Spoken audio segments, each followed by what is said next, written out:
자, 계속 19번인데 이제 ELS에 대한 내용들이에요. 자, ELS는 제가 기본적인 설명을 하나 드리고 계속적으로 진행을 해볼게요.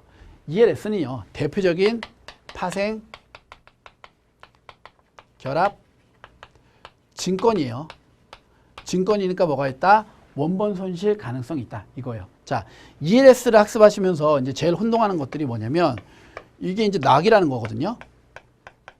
그래서 여기로 넘어가면 낙 아웃이고요. 여기로 들어오면 낙 인이에요. 뭐냐면 요 낙이라는 요 배리어 구간이 있는 거예요. 장벽 구간이. 요 장벽 구간을 위로 돌파했다는 게 이제 이게 수익률이 상승했다는 뜻이 되는 거고, 아래로 내려가면 언제나 수익률 하락했다는 뜻이죠. 그래서 보시면 낙아웃 배리어라는 용어, 이게 배리어가 장벽이라는 뜻이니까 낙아웃 배리어라는 의미는 뭐냐면은 원금 보존형에서 내가 무조건 원금을 보존해 줄 건데 특정 수익률을 넘어가면 플러스 알파를 줄게, 이거예요.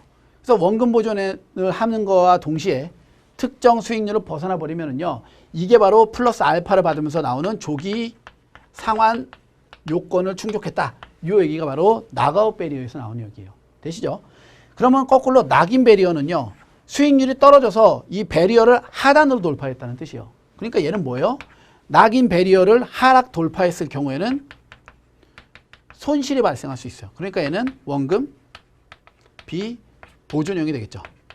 일반적으로 이게 낙아웃 배리어와 낙인 배리어에서 낙을 기준으로 보는 가장 큰 구분 기준이에요. 구분 기준. 됐죠? 이 두 가지 개념만 잘 잡아두면 ELS에 대한 개념은 어렵지가 않다 이거예요. 자, ELS는 그러면 어떻게 만들어지냐? 우리 뭐 이자율 추출 방식이라고도 하는데요. 뭐 100만 원을 투자를 하면은요, 이 투자자가 100만 원 중에 98만 원으로 채권 사요. 그래서 만기에는 100만 원 만들어주는 거죠. 그럼 요 98만 원 사고 남은 2만 원 갖고 증권에 투자하는 거예요. 그러면 이게 ELS예요. 파생과 결합된 증권. 증권이나 파생 상품 투자예요. 다 날리더라도 뭐는 채권이 98만 원이 100만 원 돼서 원금을 보존하는 거예요. 그럼 얘가 뭐가 되는 거예요? 원금 보존형이 되는 거예요. 그런데 여기 투자한 2만 원이 수익률이 잘 나서 낙아웃 배리어를 상향 돌파해 버렸다. 그러면 조기 상환 조건으로 원금 플러스 알파 주고 종료시켜 버리는 게 ELS예요. 거꾸로 이게 98만 원 사는 게 아니라 50만 원만 사는 거예요.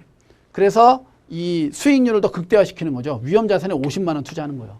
이러면은 뭐예요? 원금 손실, 비보존 상품들에서 손실의 가능성도 있지만 수익률만 잘 난다면 훨씬 더 높은 수익을 얻을 수 있는 게 ELS에서의 원금 비보존형 상품이다. 이렇게 보시면 될 것 같아요. 됐죠? 네. 교재에서 몇 가지만 더 체크하고 나서 설명드릴게요. 교재는 94페이지. 주가지수 연계증권 ELS예요. 그래서 의에 보시면 파생결합증권의 한 종류로 주가지수 및 특정 주식의 움직임에 연계하여 사전에 정해진 조건에 따라 조기 및 만기 상환 수익률이 결정되는 만기가 있는 증권이고요. 수익 구조는 낙아웃형이에요. 투자기간 중 사전에 정해둔 주가 수준에 도달하면 확정된 수익으로 조기 상환. 됐죠? 불 스프레드예요. 만기 시점에 주가 수준에 비례하여 손익을 얻되 최대 수익 및 손실이 제한되는 게 불 스프레드예요. 디지털형은요, 만기 시 주가가 일정 수준을 상회하는지 여부를에 따라 두 가지 수익률 중 한 가지를 주는 게 디지털이에요. 리버스 컨버터블은요, 정한 하락폭 이하로 주가가 하락하지 않으면 약정 수익을 주는 게 리버스 컨버터블이에요. 그리고 관련 용어를 잘 보세요. 노가웃 배리어 언제 쓴다? 원금 보장형에서 주로 쓴다.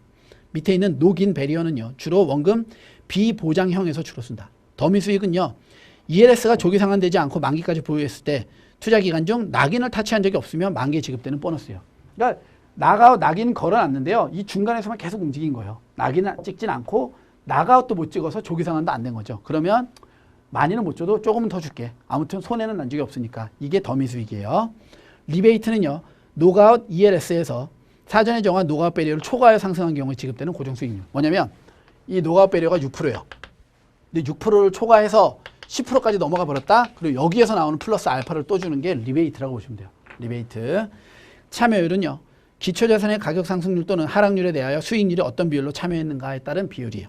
그리고 조기 상환, 자동 조기 상환, 중도 상환 읽어보시면 큰 문제 없어요. 됐죠? 이게 ELS에 대한 가장 기본적인 내용들이에요. 됐나요? 자, 교재 이제 문제 한번 풀어볼게요. ELS에 대한 설명으로 사실과 다른 것은. 1번, ELS는 파생결합증권의 한 종류로 할 수 있다. 맞는 얘기죠? 2번, ELS는 조기 상환이 있으므로 투자자 요청에 의한 중도 상환은 불가능한 게 아니라 환매도 가능해요. 아시겠죠? 환매가 안 되는 건 아니에요. 하지만 환매 수수료가 나오니까 잘 안 한다고요. 이 환매 수수료 페널티가 상당히 커요. 그렇기 때문에 잘 안 해요. 그래서 3번 만기 시 주가가 일정 수준을 상회하는지 여부에 따라 사전에 정해진 두 가지 중 하나 주는 게 디지털령이라고 했어요.